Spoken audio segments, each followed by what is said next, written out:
Hello বন্ধুরা, আজকের একটা নতুন মাছের রেসিপি নিয়ে এসেছি। আর মাছ, বড় সাইজের আর মাছ, পুরো বড় বড় এক একটা পিস মাছের।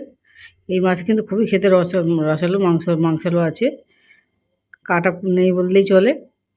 এই মাছটা কিন্তু খুবই খেতে সুস্বাদু, যেমন বোয়াল মাছের মতো দেখুন সাইজের। যেমন বোয়াল মাছ আর তৈলাক্ত মাছ, এই আর মাছটা কিন্তু একটু তৈলাক্ত মাছ।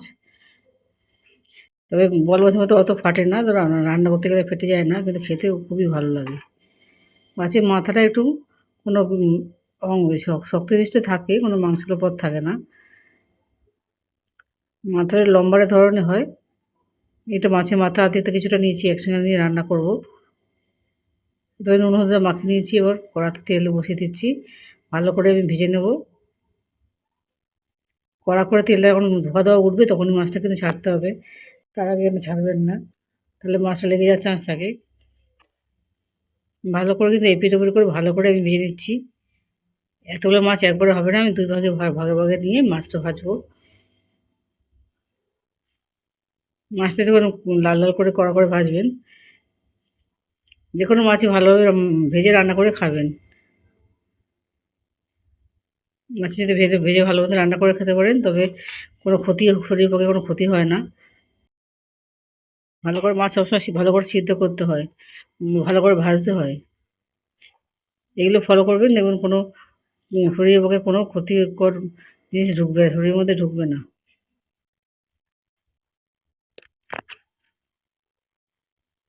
মাছটা আমি ভালো করে ভেজে নিয়েছি, এবার এটাকে তুলে দেবো। আমি দু পিস করে ভালো করে ভেজে নিয়েছি, এবার তুলে দেবো।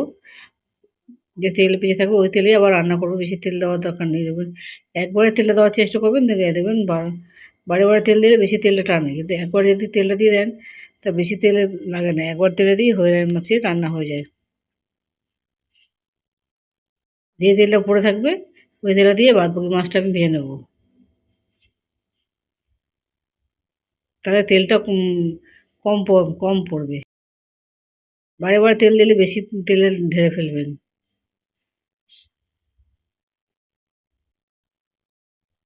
দেখুন আমি এই মাছটা ভেজে নিচ্ছি এপিট ওপিট করে। এই মাছের ঝাল খেতেই ভালো, ঝোল না করে আমরা যদি ঝোল করার সময় করবেন না, ঝোল না করে যদি ঝাল করতে পারেন তবে কিন্তু খেতে ভালো মজাদার হবে। মাছগুলোকে আমি পিঠটা ভেজে নিয়েছি এবং ও পিঠটাও কড়া করে ভেজে নিয়েছি। বিশেষ কিছু না দিয়ে হালকাভাবে রান্না করলে কিন্তু খাওয়া যায়। ভালো মতো যদি মশলাটা নুনটা ঢুকে যায়, ধোয়াতে পারেন ভালো মতো রান্না করে, তাহলে কিন্তু মাছটা কিন্তু ভাজা হয়ে গেছে। এবার তুলে নিচ্ছি আমি।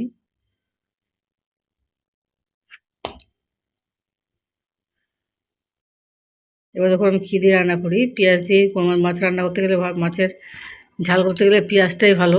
পেঁয়াজ দিয়ে রান্না করতে গেলে মাছ কিন্তু সে ভালো স্বাদটা আসবে। এই মাছে করে কিন্তু সর্ষে বাটা দিলে কোনো মতেই ভালো হবে না।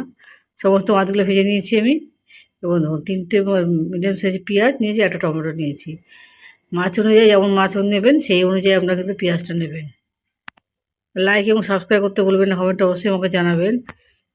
এই রেসিপিটা বাড়িতে ফলো করে দেখুন, বাড়িতে রান্না করে দেখুন পরপর করে আমি কীভাবে রান্না করছি। এভাবে রান্না করতে পারলে কিন্তু মাছের সুস্বাদু হবে, সবাইকে খাইয়ে আপনিও আনন্দ পাবেন, নিজেও খেতে পারবেন, সবাইকে আনন্দ দিতে পারবেন মাছ খাইয়ে।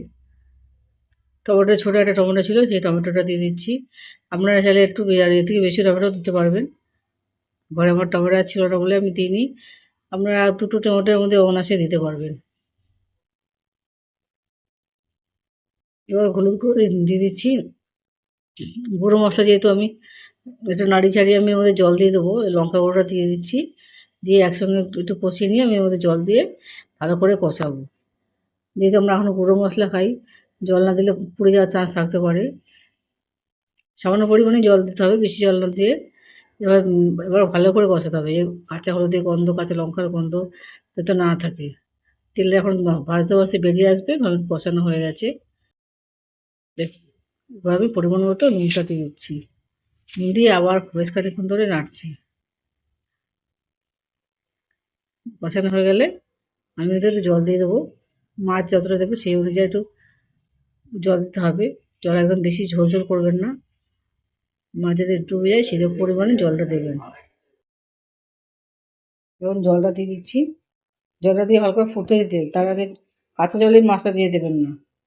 এবার মাছটা দেখুন ভালো মতো পেঁয়াজটা দিয়ে জলটা যখন টকবক করে ফুটবে ঝোলটা, তখনই কিন্তু মাছটা দিতে হবে। যে ঝোলটা ফুটে উঠেছে, এবার আমি মাছগুলোকে এক এক করে দিয়ে দিচ্ছি। জলটা এমনভাবে দিতে হবে মাছটা একটু ডুবে যায়, বেশি ঝোল ঝোল না, আবার বেশি শুকনো শুকনো না। আপনারা দেখে চোখে আন্দাজে মাছ ঝোলটা জলটা সেই পরিমাণ দেবেন। এরপর এক এক করে আমি সমস্ত মাছগুলোকে দিয়ে দিচ্ছি। দিয়ে খুন্তির সাহায্যে টেনে ডুবিয়ে ডুবিয়ে দেবেন।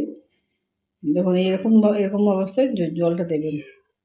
এবার শুকিয়ে আনতে হবে। গ্যাসটা কিন্তু হাই ফ্লেমে দেবেন না, মিডিয়াম বা কম করে আঁচে দেবেন। আস্তে আস্তে করে হলে খেতে কিন্তু ভালো হবে। শেষে আমি ধনেপাতা ছিঁড়ে দিচ্ছি। ধনেপাতা কিন্তু ভালো গন্ধও আসে মাছে, খেতেও ভালো লাগে। একদম মাখা মাখা করে নিয়েছি। সামান্য পরিমাণে ঝোল, এটা একটু শুকনো শুকনো, ঠান্ডা হলেই কিন্তু শুকনো হয়ে যাবে। এবার গরম গরম পরিবেশন করুন গরম ভাতে। আর মাছের ঝাল খেতে অপূর্ব, বা সবাইকে খাইয়ে দেখুন।